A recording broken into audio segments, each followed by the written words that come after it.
Hello, everybody. And the only reason why I said that because it pisses my wife off. So this Father's Day weekend, we're going to talk about marriage. And people can say, what do we have to say about marriage and what makes us experts? Nothing. We just got a YouTube channel. So here we go.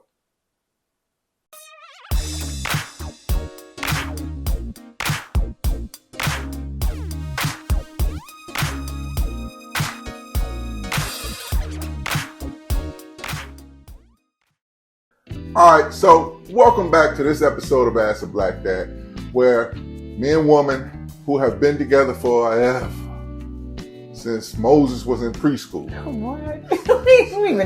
I'm not even that old. But anyway, my son recently got married, and him and my new daughter-in-law, Alex, we talked to them. And in October last year, our daughter got married, our oldest daughter got married, and we talked to her and my son-in-law, Brady, Mr. French. So what we did was we decided that there were a lot of people who were getting married or were talking about marriage, and you know, sometimes you want to go to the OGs, you know, what's up, homie? So you want to go to the OGs and say, hey, y'all been married for a while, you got a couple of years under your belt, what guidance or kind of advice could you give us? That's what our kids came to us and asked. And we shared with them. So we're just going to jump into it. But before we do, make sure you hit that notification button, subscribe. And a lot of people say like. I want you to like it if you like it. You know what I'm saying? We the evil twins. Well, we got to be evil twins. We're the evil twins. We got to be evil twins. You do it, I'm going to do it. That's how we do it. Then we evil twins. We the evil twins then. So, but we're going to talk about marriage. And we're going to say what we think can add to a marriage. But first of all, we want to say we are not professionals. With that being said, neither were the needies. A lot of people felt, oh, that's the best couple in the world. No, we're going to have to have some honest conversation about marriage. You know, it's that because, people see one thing, but they don't know what it goes into. What's the ingredients of that marriage? What, makes the marriage, last. At least ours, because you make your marriage what you make. Well, that's true, but if every day before the sun go down, y'all run around your house butt naked, that's what you do. That's what you do. Because but the thing is too is that what we've learned through this process is, and the process is our kids getting married and having these conversations with them, even prior to them getting married, is that one of the things that I learned is that I'm worried. No, not even close. But what I learned is that, you're an example without even thinking about the fact that you're an example. Sure. People look at you and they go, well, they've been married for a long time and people watch you, how you interact, and then they determine whether or not that's something that they would like to do. You can tell how many years you got in? A lot of years. In the whole. A lot of years. So, we're going to do it like this. We're going to hit each other. I'm going to go about some of the points or counterpoints I think is good. Okay. One of the things I think, I wrote them down because I wanted to try to hit everything I could without taking too much time. Again, happy Father's Day. And all your fathers, I hope you enjoyed your ties and your socks, because that's all we get. And then you don't get ties and socks. No, because they're old now. They used to get macaroni on. But anyway. What do you get now? Nothing. I get a case of beer. I get a case of beer. That is true. That's what I get. That is true. It's the gift that keeps on giving. Mm-hmm. To the toilet. So I say be in love and be compatible. That's one of the first things that I believe that is one of the foundations to a good marriage or a successful or even a long marriage is you have to be in love and compatible. But what exactly does that mean? You can love somebody, but you're not compatible. I mean, I can't live with that person. You know what I'm saying? Or, I love the heck out that person, but when they talk. You know what I'm saying? What's the compatibility? Compatibility. Are you compatible? Can you live together with each other? Because you know what I'm saying? If you're the type of person say, I can only live with a person for 30 days, then they get on my damn nerves. Marriage might not be for you. You know what I'm saying? Mm-hmm. I like sleeping in my own bed. Marriage might not be for you. You know what I'm saying? Well, when you get married, that becomes your bed. That becomes your bed. But if you don't want her or him to sleep, you mean sleeping by yourself? What those habits are? I don't want to do, because you got to take on some of them habits that you may like. Like me and my wife have one. Woman got one. Oh, I was going to say, yeah. Go ahead. The TV at night. I can't. I have to sleep with the Cartoon Network. And so I sleep Cartoon Network, Rick and Morty, And Family Guy, I can't Futurama, and she stand can't it. stand. But that's some of, you know, her getting up early in the morning now, checking her phone before she go back to sleep. I like, put that phone. Yeah, but yet I have the TV glaring in my face along with the sound, and so, you know, that's still our bone of contention for over 2 decades. So that's it. Should I get up and walk away now? Well, that leads to the part of the conversation too, is that, you know, when you're married, you know, there's a compromise, right? You know, there's like a give and a take. You know, I go ahead and I take the fact that you have to sleep with the TV on. I need noise, white noise. Yeah, well, okay. Background noise. All right. You know, I muddle through it. You know, it's like this. Once you get used to the snoring, you get kind of used to the TV being on. You told people I snore.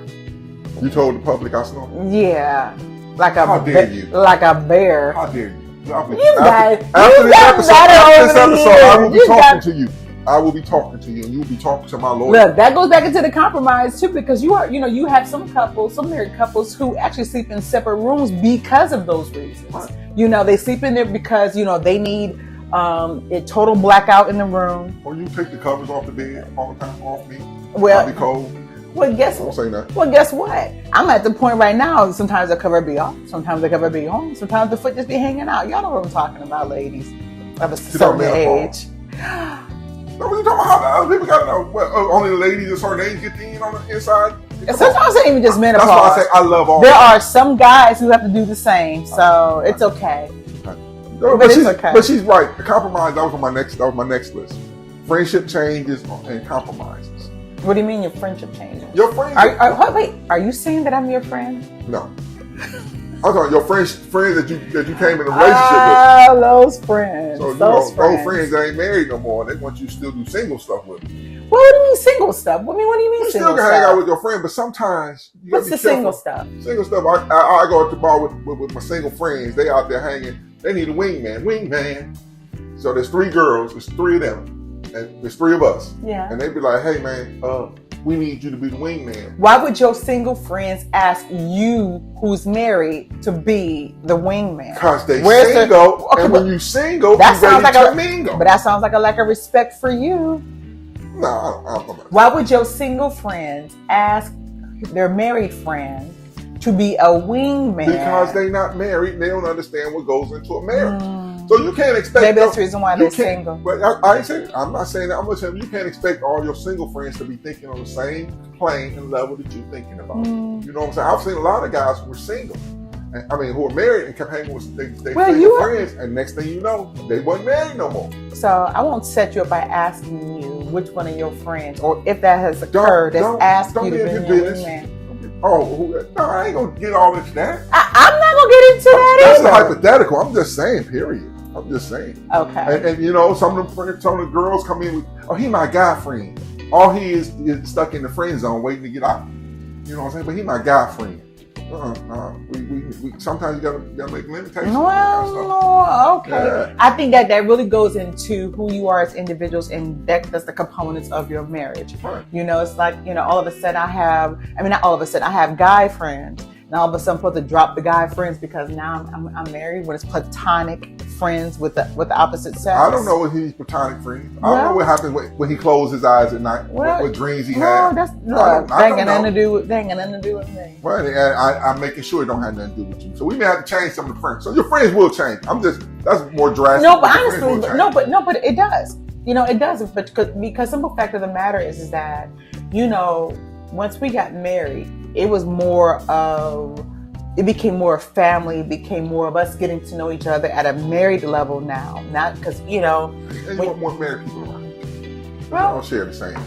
Y'all trying to go to the same goal. But that's like relationships too. You know. Single people give you bad advice. Man, I go home and pack all my stuff and leave. Where I'm going? You know what I'm saying? Oh, don't let her do that to you. Did we man. have an episode before where you kind of touched on that before? Oh, we did. You don't go to your single friends for marital advice. Oh, I go off for her. But it's funny that you say that, because it goes into when, you know, before you even get married, I would say, and even in the infancy stages of your marriages, where you talk about expectations, you know, making sure that you're on the same page when it comes to expectations.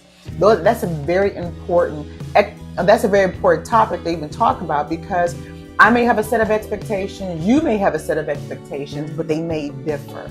But it's important to do that because, you know, it goes into the communication. That's what really strengthens the relationship, not just with your husband or your wife, your fiance, and things of that nature, but just in any relationship when you talk about expectations. Because when the arguments happens is when this person misses the expectations that you have, and that's because you haven't clearly communicated what those expectations are. That's what it is. So or you just don't listen. You know, the less you talk, I listen more. Wow, that's so when you talk, listen. If you ever had let me say the birds outside. Every morning these birds wake us up. Every morning, are quite loud. These trees that line our backyard patio. These birds wake us up every morning at 5 o'clock, 4:35, 4:45. He's on. After a while, he does it every day, all the time. After a while, you just can know. Oh, it becomes that white noise. Yeah. Oh wow! I'm just joking because. But listen, but when I stop talking is when that's when he starts getting uncomfortable. When you ask a black man woman divorce after that episode? Whatever. Okay, so we hit a couple. You got something you want? Yeah, you know, but also talk about expectations, but also too is that in regards to what are your intentions? You know, what do you mean intentions? When I say your intentions, like for example, when you have a conversation, we kind of still have this conversation from time to time, is being intentional. You know, what are your intentions by some of the things that you say or that you do? You know, because sometimes the intentions get lost if you don't have those conversations. You know, I'm lost on what we intentions. So being intentional. We're married now, so my intent was to marry you. I got that. Your intent was to marry me, and now what? That was it. That was your only intentions? Hey man, I shot for. I won. I leave on top. I go out on top. I tried to get to marry you. I married you. I'm like, all right. So when I say intentions, I'm like, what is it that you want to accomplish? No, we're married now. You know, I's married now. So what is it that we want to accomplish? Do we want to start a family right away? Do we want to work on our careers? Do we want to, or don't we not want to have children? Some of the things what is it that we want to accomplish? Being intentional, having those conversations.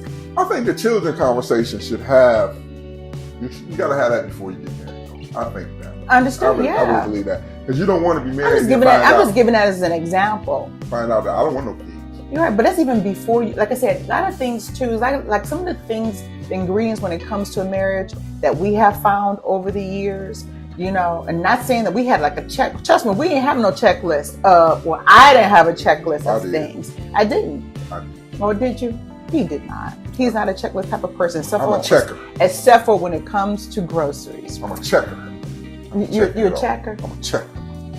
But, you know, but that's what I mean. It's like, you know, those conversations that you start your relationship with when you're dating, or, you know what, I think this might be the person. Having those conversations, because, you know, and understanding that you're not going to be able to check off every box, because within the marriage, things start to evolve. Your relationship starts to evolve. And like I say, the next one I got is define roles and responsibilities. What do you mean?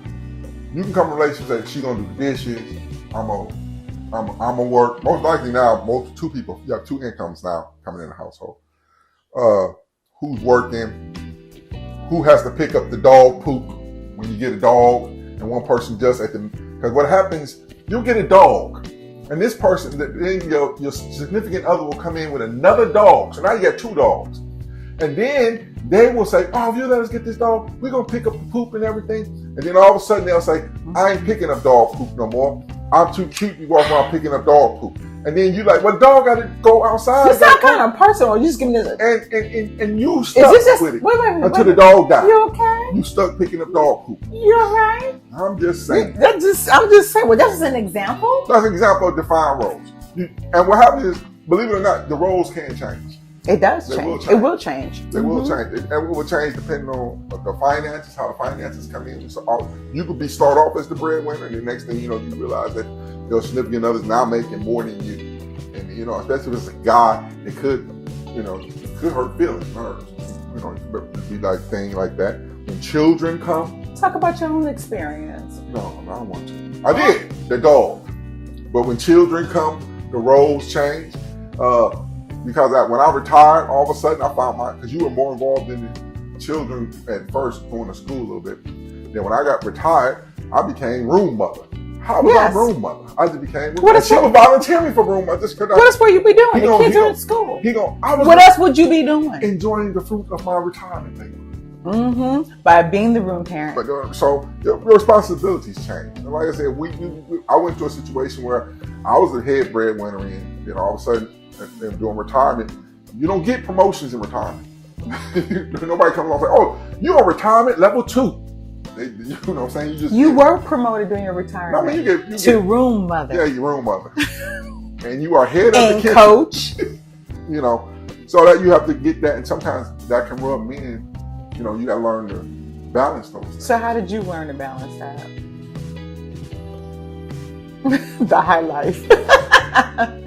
But I think that we all play a pivotal role when it comes to the development and nurturing of our children. You did an excellent job. Not like all of a sudden I stepped back and, you know, there was no interaction for me when it came to the kids in school and things of that nature. When you think about life period, there really isn't any balance. It really is what it is a give and take. There's no to be 50-50. Honest with you, there is not. There's no matter what anybody says, there is not. That person may not be. You always want to give something, but it depends. This person may be going through depression that you're married with, and they're down right now. So you have to be that kind of rock. You can't be like. It's not. I always look at it like this. Like I told my son and my daughter-in-law and my daughter and my son-in-law, if you look at life as a marriage, I'm talking marriage, if you look at marriage, you say it's got to be 50-50, you're going to fail. Mm-hmm. You're going to fail. You're going to fail. You say, I'm bringing 50% to the table, you got to bring, because at one time that table is going to be lopsided somehow. That's just life. And some people really do have that in their mind, is that we're going in 50-50. Some people go in and saying, hey, it's 80-20 because you're a man and you automatically are supposed to do. Those are different things that people truly have a belief in. But like it is, you know, I'm not going to always be at 100. I'm not even going to always be at 80, you know, and vice versa. But you're right. When it comes to marriage, it really is a give and take. You know, if you will.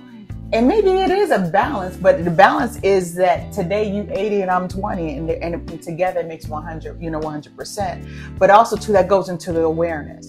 You know, you have to be aware of the partnership, have those conversations, whatever adds to your awareness. Because sometimes we miss the mark when it comes to our husbands or our wives in regards to whether or not they at 80, whether or not they're at, 20. But it really goes into the awareness. That's the reason why it's so important in regards to the conversation. It's, some people see it as nagging, but if you feel like I'm nagging, that means that once again, we talk about expectations and understanding that the expectations are going to evolve, and it's okay. It's okay. It's all about the awareness of your partners, getting to know each other, and having those conversations when you say, baby, I noticed that, something that you haven't been doing, that you were doing before, or maybe even a look in your eye, just being aware of not only of their space, but also to the space that you're in too. Yeah, and you got to give each other space too. That's that. You got to give each other space, time, and a place to grow. Because remember, as you grow, the marriage grows. You know what I'm saying? So you're going to change, and a lot of things can make you change. You can get a new job. You can get a new flat screen 4K Samsung TV. Okay. You get a new TV, and all of a sudden you want to spend a little more time in front of your TV. But things are going to change, and you have to give each other space to just grow. Yeah, but I think that the factor too is to understand that you're married. That doesn't mean your individual growth is stopped. What it means is understanding that you are truly growing up together. You're maturing together. So that means that the way your perception when you first fell in love, when you first got married, understand is going to evolve. And that's what that growth is. The way you feel today, you may not feel the same way tomorrow. Meaning, we're not talking about love. Your love should always grow, but the same. But like this, in marriage, when you first start, there's immaturity in marriage because you don't know what you don't know about That's marriage. True. You don't know how you're going to react when all of a sudden, again, when children come, and all of a sudden, I'm telling you, what? When children come, can cause marriage. When the baby's got that poo-poo down, you're like, oh, I know I ain't changing them again. Did you know they got that stinking one coming? And the other one like, can't you just get them? But you can't let the baby just say, now you're trying to do is make sure the baby ain't got diaper. You're like, then they tricked you. Because sometimes what they'll do is, who is that? They'll let the baby, they know the baby, they know, because the babies make faces when they poop. They make faces like this. And they do stuff like that. And they see the baby making them faces, and they have you go around the baby. Could you come in for a second? And then they leave. You're not implying that I did that. You with the baby, and you realize the baby, and they're like, well, just change the baby. And you're like, you set me up. You set me. They had explosive style. I'm not implying that's what I did, is it? No, but it does. I mean, but that, I think that even goes back into the roles because, some people believe it's only the role or responsibility of the mama to change the baby's diaper. I will tell you that was not the role here because the fact of the matter is that I'm going to tell you, just aside, he was awesome when it came to the kids. It wasn't about whose responsibility it was to do certain things. It was all hands on deck, especially when it came to those twins. I tell you that. Awesome. Like I said, again, the role will change, and they just have. If they don't, and it's okay if you say if you go to a marriage and the wife said or the husband says, I want to be the only one who changes diapers. I want to be the only one who cooks. I want to be. That's cool. If the other person agrees, man, you know what I'm saying. But if it changes, you can't get mad. Say, that ain't what's supposed to be. And it really should not be based upon gender. I'll give you an example. Like, I actually enjoy doing laundry. He sucks at doing laundry. I don't think I do. But you do so. Oh my God, you're the only person I know that can have fabric softener stains on clothes. Okay, how does that happen? Marriage, not laundry. We talk marriage 101, not laundry 101. So back to it. But this, but the example that I'm giving in regards we just got our sewer line. We had to replace our whole sewer line. When the sewer backed up, this had to be down there. That is backed up sewer. Was I not there? No, you was on the steps. I was in the basement. I was cheering you on. I was cheering you on. So I was very mad about that. I like, get down here with me. Why? We don't both need to be down there. Get down here with me. There was only one plunger. What was I gonna do? Get down here with me. Called it Doodoo Gate. What was it? 2000? 2000 and who knows what it was. All right, so you got another one you want to talk about, woman? I think about that Doodoo Gate. No, but it does. We talked about in regards to that, but also too. I think there's a prime ingredient that every marriage and relationship should have, and that's respect.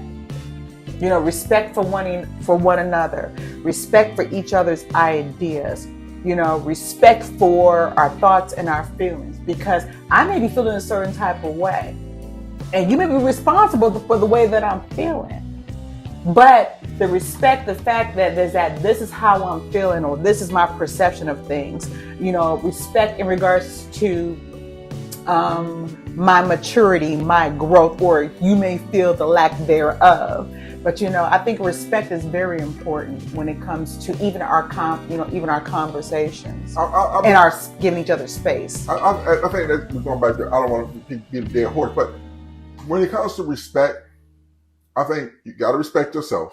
That's number one. Sometimes you don't respect yourself, you're gonna have a hard time respecting other people. I just believe that. But I'm gonna tell you, this is a secret. I'm gonna tell all these young people who are married or people who just starting out. You're going to hurt the other person you love sometimes unintentionally. Mm-hmm. You will not mean to, and I ain't talking about because you cheating around. I ain't talking about nothing stupid like, I ain't going to call something stupid like that. But something may happen and you may respond in a way that they go, wow.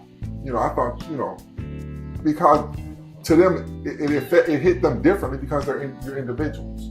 You know what I'm saying?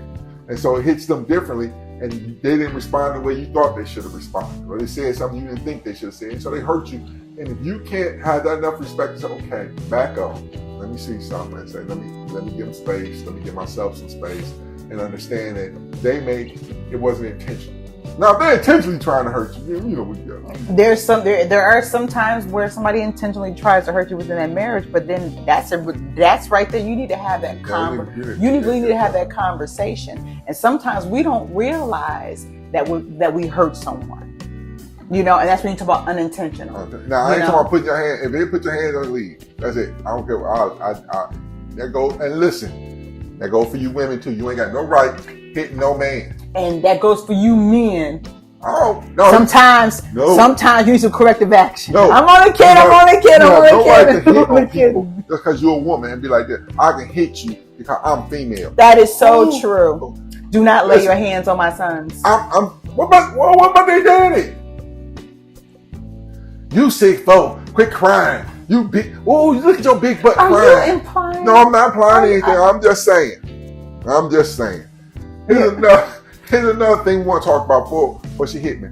Oh, wow. Watch when it comes to your marriage, watch your outside influences from your family and outside forces from your family. What do you mean? Sometimes your family ain't all aboard with your marriage. And they will try to poison the well. They will sit up there and they will. And you have to make sure that you don't let them in. I shared this with my son and my daughter.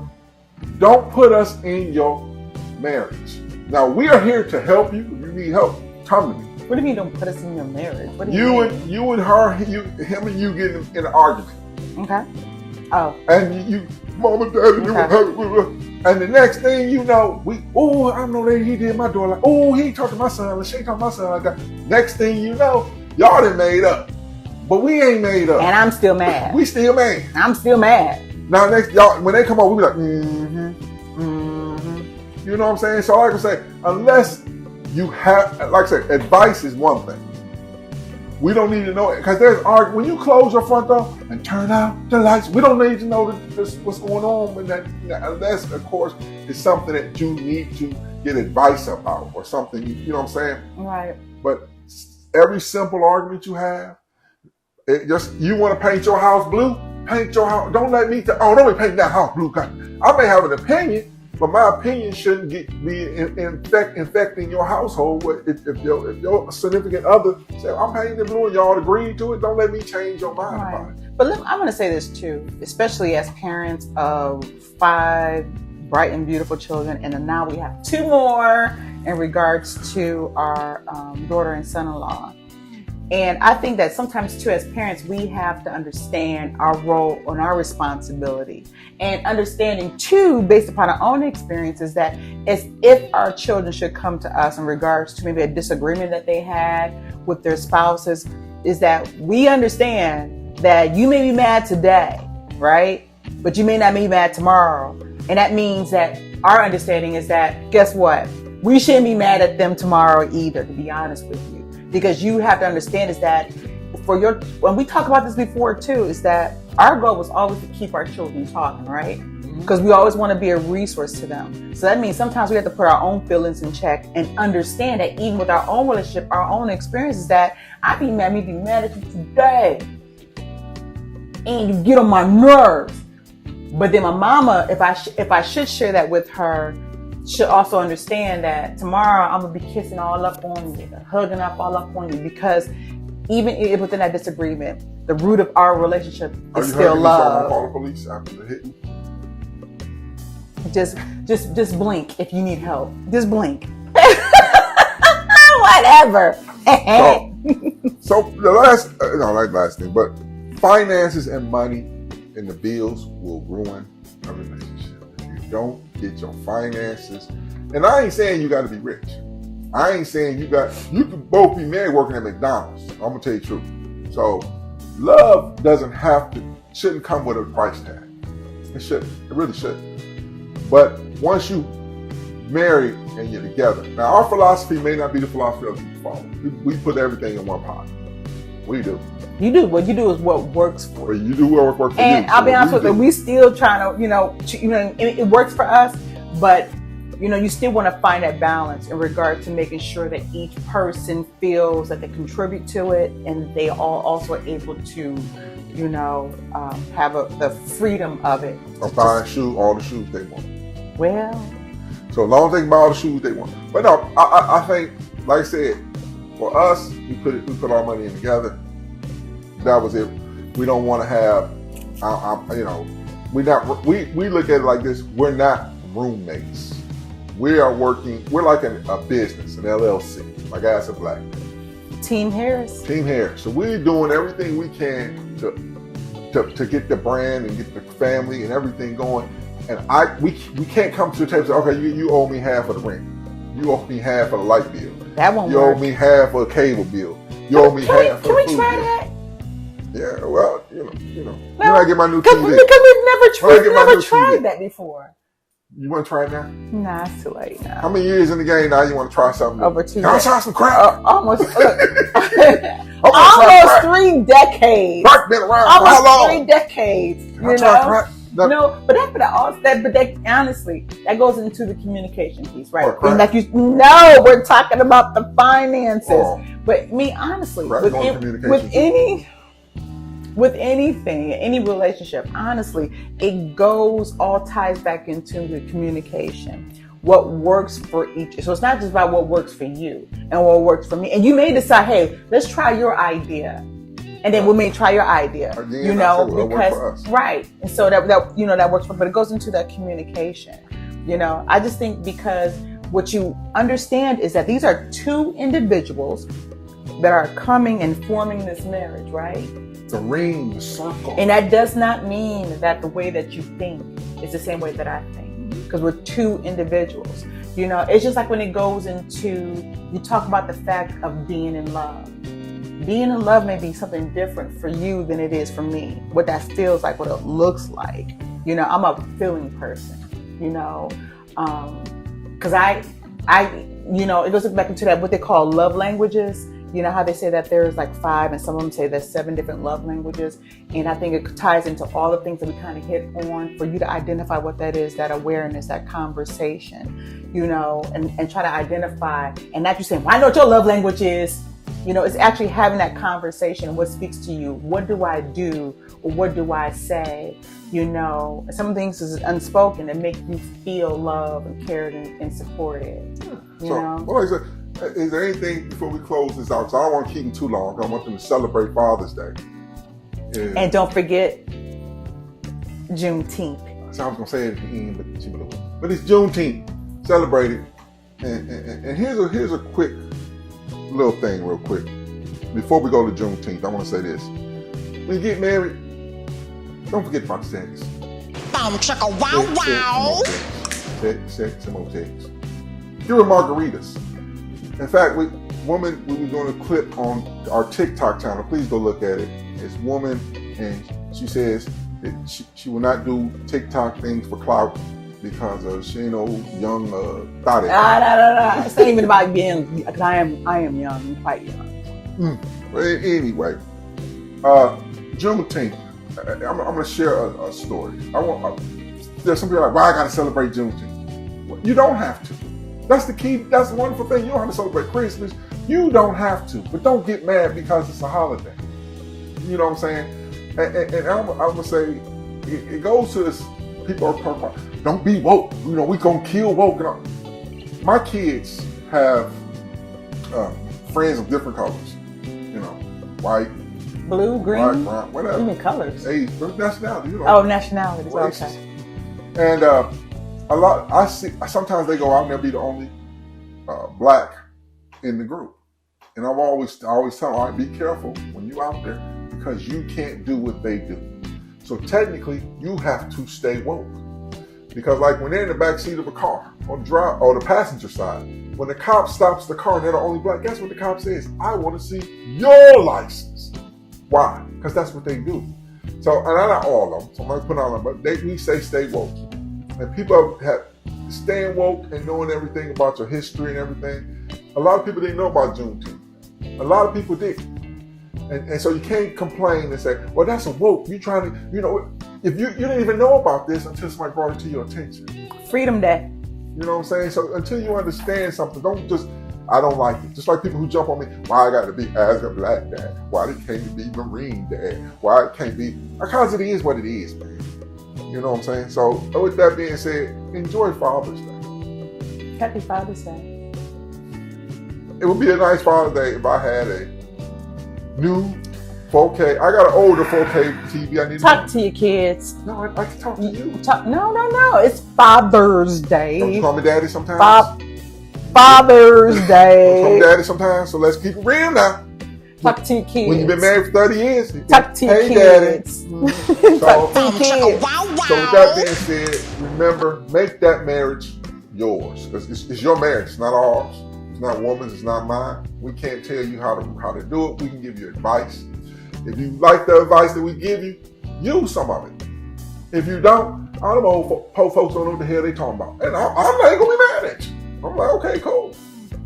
For all you fathers out there, happy Father's Day. Happy Father's Day. Remember to talk to them kids, read to them kids, because the worst thing, especially when they're young, let's start reading to them early, because you don't want to get behind. Teach them kids history, all history. Stop telling them they can't learn history. And especially to those parents of color, especially black and brown, they're taking away history in school. We have to make sure that we're reinforcing it at home. The public library is a good place to start. Don't forget your responsibility. You're responsible to start. Their education starts with you. It starts with you. It may not end with you, because they can go on to other bigger and better things, but it has to start with you. So with that said, happy Juneteenth celebration, whatever you have going on. I'll probably be on the grill on Father's Day cooking, and I know I'm gonna get a case of beer and maybe some socks. So you're not getting socks. When was the last time you got socks? But I bet I'll be cooking on that grill. Wow. And I'll be looking at my same old 4K TV. That's right. So with that being said, follow us on all social media platforms. Send us your emails at varnalharris@asablackdad.com. And if you have any follow-up questions, hit us up. Yeah, please comment. Tell us what you think. If you're a married couple, what advice would you give a married couple who just starting out? You know what I'm saying? Let us know. We're going to have a giveaway coming up. We're working on final details of that. It's coming up soon. We're going to give some money away. If we use your questions, remember, we will give you a t-shirt. It's a white one or it's not black. That's a Black Dad t-shirt. And with that being said, till we see you next time, remember, follow us on Instagram, and especially TikTok. We're going to do a live TikTok soon. We just don't know what we're going to do. I hate people go on TikTok and just eat. But anyway, we're going to do a live TikTok soon. So follow us on TikTok.